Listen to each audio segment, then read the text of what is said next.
ভিন্ন এক রূপে স্রোতের কাছে ধরা দিল সার্থক। হ্যাঁ বন্ধুরা, ভিডিওতে লাইক দিয়ে দেখতে থাকুন। মন মরা স্রোতকে যখন বারবার করে রায় দিদিভাইয়ের জন্য চিন্তিত অবস্থায় দেখে সার্থক, ঠিক সেই সময় সার্থক বলতে থাকে যে স্রোত, তুমি আর কত টেনশন করবে রায় দিদিভাইয়ের জন্য বলো তো?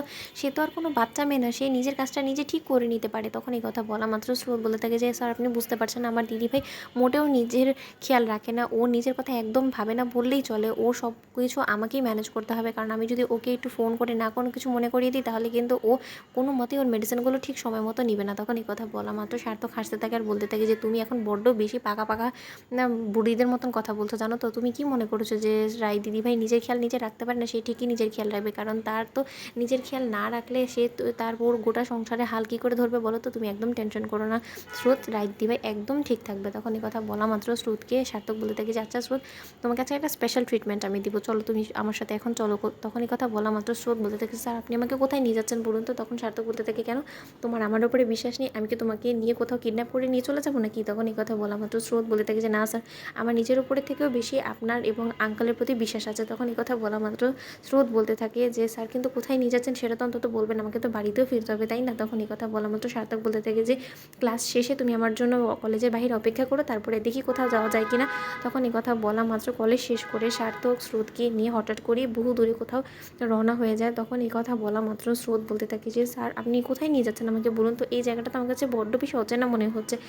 তখন সার্থক বলতে থাকে যে কেন, তোমার ভয় করছে আমি যদি তোমাকে কোথাও কিডন্যাপ করে নিয়ে চলে যাই, তাহলে তোমার পরিবারের লোকেরা তোমাকে নিয়ে চিন্তা ভাবনা করবে? সেটা তুমি একদম ঘাবড়িও না। তোমাকে আমি এমন কোথাও নিয়ে যাচ্ছি সেখানে তুমি অন্তত একটু রিল্যাক্স হতে পারবে কিছুক্ষণের জন্য, কারণ তুমি একবারে মেন্টালি এক্সস্টেড হয়ে আছো। তুমি দিন রাত তোমার দিদিভাইয়ের জন্য ভাবতে ভাবতে নিজের জন্য বিন্দুমাত্র সময় বের করছো না। তুমি একবারও ভেবে দেখেছো যে তুমি যদি এখন টায়ার্ড এক্সস্টেড হয়ে পড়ো, তাহলে তোমার পড়াশোনার প্রতি কতটা তোমার এফেক্ট পড়বে বলো তো? তখন তো তুমি ভালো রেজাল্ট করতে পারবে না, আর তোমার এই ভালো রেজাল্ট যদি না হয়, তাহলে তোমার দিদিভাই কিন্তু তোমাকে বড্ড বেশি বকাঝকা করবে। তখন নিশ্চয়ই তোমার সেটা ভালো লাগবে না। তাহলে তোমাকে যেটা করলে ভালো হবে সেটাই এখন করার ব্যবস্থা করছি আমি।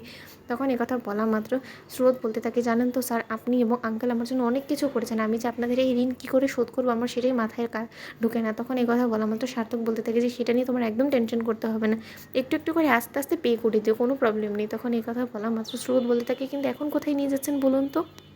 তখন হঠাৎ করেই সার্থক খোলা আকাশের নিচে স্রোতকে নিয়ে যেয়ে বলতে থাকে যে এখানে এক দ্বন্দ্ব একটু বসেই দেখো, খোলা আকাশের নিচে লম্বা একটা নিঃশ্বাস নিয়ে নিঃশ্বাসটা ছেড়ে দেখো, তোমার কাছে একদম রিল্যাক্স মনে হবে, কারণ তোমার এটা একটা ফ্রেশ এয়ারে যথেষ্ট পরিমাণে স্রোত দরকার আছে। কারণ তুমি যে পরিমাণে রায় দিদিভাইকে নিয়ে টেনশন করছো, আর তুমি একে একটা কথা বলতে আমি আজকে স্রোত বাধ্য হচ্ছে। আমি অনেকবারই দেখেছি যে তুমি তোমার অনির্বাণ দাদা ভাইয়ের সাথে যথেষ্ট পরিমাণে অভদ্রতামও করো, কিন্তু তার সত্ত্বেও আমি তোমাকে বলছি তুমি প্লিজ এরকম করো না, ওদের মাঝখানে ঢুকে পড়ো না। তো বন্ধুরা, ভিডিওটি ভালো লাগতে লাইক এবং শেয়ার করে সাবস্ক্রাইব করতে ভুলো না।